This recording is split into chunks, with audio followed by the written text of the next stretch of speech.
Ay, nais na raw po na makipagkasundo, makipagbati at muling mabutihan. Ito pong si Pangulong Marcos Jr. sa mga Duterte.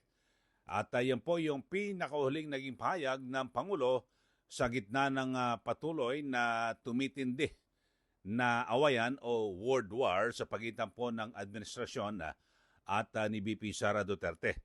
At siyempre ay marami ang nagtatanong at nagsasabi, nako, malabo na yan. Malabo na ang magkasundo muli yan. At dahil sa talagang noong umpisa, noong panahon po ng kampanya at bago po yung 2022 presidential elections, ay sila po ay nagkaisa. Kaya nga tinawag na unity team. Pero pwede ho kaya na magkaroon pa ulit ng part 2 ng unity team o magkaroon po sila ng unity pagkakaisa. Ito pong mga Marcos at Duterte. Ano kaya ang masasabi ho rito ni VP Sara Duterte? Dahil sa kumbaga sa nung maghiwalay po sila ay napakarami na ho naman nangyari. Hindi po ba? Na mga kaganapan sa kanilang relasyon ng pamilya, mga kababayan. So, saan kaya hahantong itong usapan na ito? Pero ito, pakinggan ho muna natin. O kayo ho, yung ating mga taga-subaybay, payag ho ba kayo? Dito ho sa binabanggit ho ni Pangulong Marcos Jr. na handa raw po siya na makipagkasundo dito po sa reconciliation sa mga Duterte, mga kababayan. At siguro, ako naman bilang isang taga-Masid, komentarista, mamaya ibibigay ko sa inyo yung aking pahayag. Ito, pakinggan ho muna natin. Dahil sa merong, alam nyo, kauna-unahan na podcast. At makalipas po yung 3 taon, so papasok na ho siya sa kalahating termino ng kanyang panunungkulan, ay naisipan na mag-podcast ho itong si Pangulong Marcos Jr. At siguro nais niya ho na makapagpaliwanag sa taong bayan at ewan ko, kung tutusin nasa kanya na ho ang lahat 'Di ba? Meron ho siyang sariling komunikasyon, yung Presidential Communications Office. Ewan ko lang ho kung yun ho ba talagang epektibo. Pero ito, pakinggan ho muna natin. Ito si Pangulong Marcos Jr.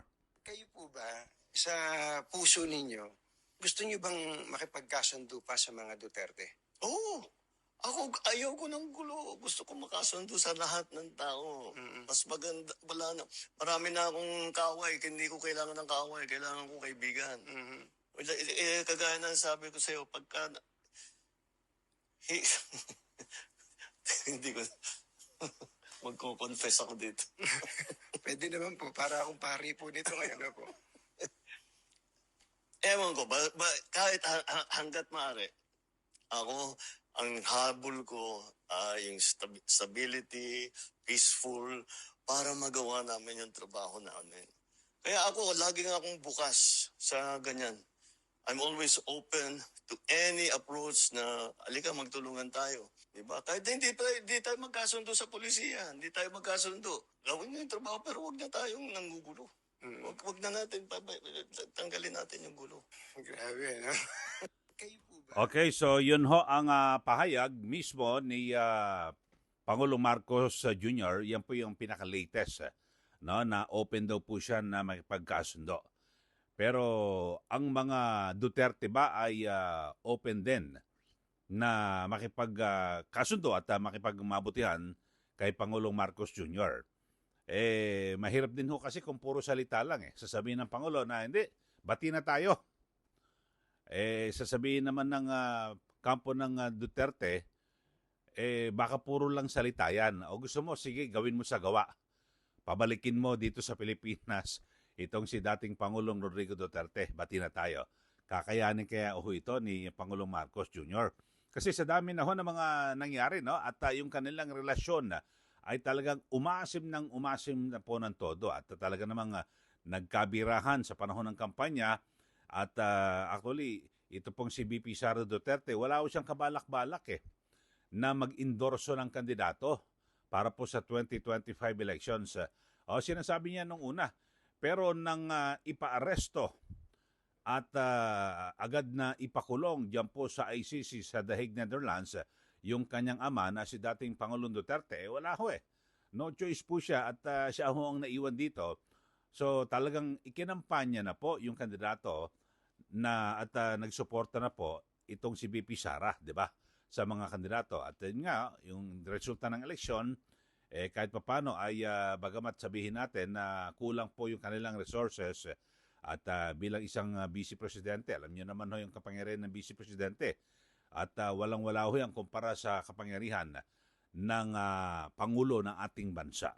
So kayo ho, yung ating mga viewers, yung ating mga taga-subaybay dito po sa ating YouTube channel, kayo ho ba ay pabor dito po sa naging pahayag ni Pangulong Marcos Jr. na, oy, sa mga Duterte, bati na tayo. Ayun ho. At kung makipagbati naman ang mga Duterte, kayo ho, ano hong dapat na maging tugon? Bagamat sabihin natin, hindi naman kondisyon. Kumbaga sa ano ay magpakita ka naman ng ng sinseridad at hindi lang sa salita, kundi sa gawa. Kasi pwedeng sabihin ng mga Duterte, o sige, bati na tayo. Pero pauwiin mo si Tatay Digong, si dating Pangulong Rodrigo Duterte dito sa Pilipinas para matapos na ang gulo. Kasi alam niyo naman, mga kababayan, eto ho, kayo ho, yung ating mga taga-subaybay, at ako talagang isa pong komentarista na talagang tumitingin po sa mga kaganapan dito po sa ating bansa. Isa po sa naging ugat naman talaga. Kaya talagang sabihin natin, lumala at lumalim ang sugat sa pagitan po ng mga Marcos at Duterte. Una, yung isinagawang investigasyon po ng diyan po sa mababang kapulungan ng Kongreso sa sinasabing confidential funds ni VP Sara Duterte na kung tutusin, titingnan mo, ang Malacanang ang nagbigay. Hindi po ba? Malacanang po ang nagbigay sa confidential funds. Tapos, sige, tuloy-tuloy na ho natin. Tapos yun ho, hanggang sa umabot po sa impeachment, na-impeach po si VP Sara Duterte diyan po sa mababang kapulungan ng Kongreso. At ngayon ay inaasahan na baka dinggin na ho, diyan po sa Senado, sa June 2, sa muling pagbubukas ng sesyon. Huling sesyon na po yan ng 19th Congress, mga kababayan. So, yun ho. Tapos pagtapos niya, noong March 11, ay, di ba, galing po ng Hong Kong si dating Pangulong Duterte, pagdating po sa NAIA, agad na ipinaaresto, wala na, hindi pinakawalan. Tapos dinala ho sa Billiam Air Base, kinagabihan, ay doon, pinadala na ho agad, pinatapo na agad sa ICC sa The Hague, Netherlands. So, paano maayos at mababago yung ganyang pangyayari na sasabihin ng Pangulo na, hindi, bati na tayo.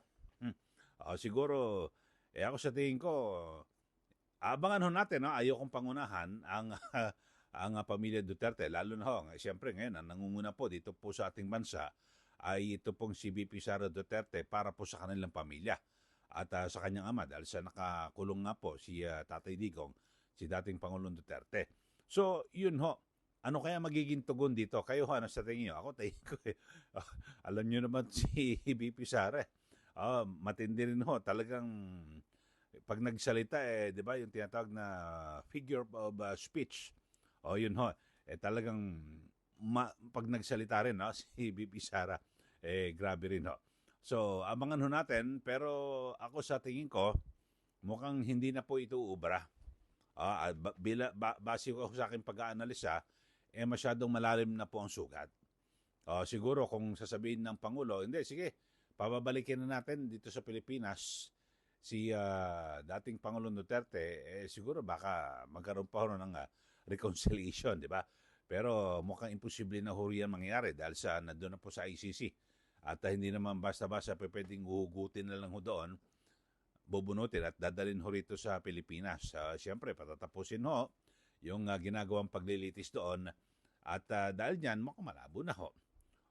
Sabihin natin, kung ipapa-impeach o yung napa-impeach ang si VP Sara sa mababang kapulungan, lilitisin, hindi na rin ho pwedeng na iutos ng Pangulo na wag nang umpisahan yung paglilitis kasi wala na ho, yun na ho nandun na sa Senado at gagawin na lang formalidad sa June 2. Magkakaroon po ng babasahin po sa plenaryo yung articles of impeachment, so yun na ho, umpisa na po yung yung proseso ng impeachment trial sa bubuhing impeachment court.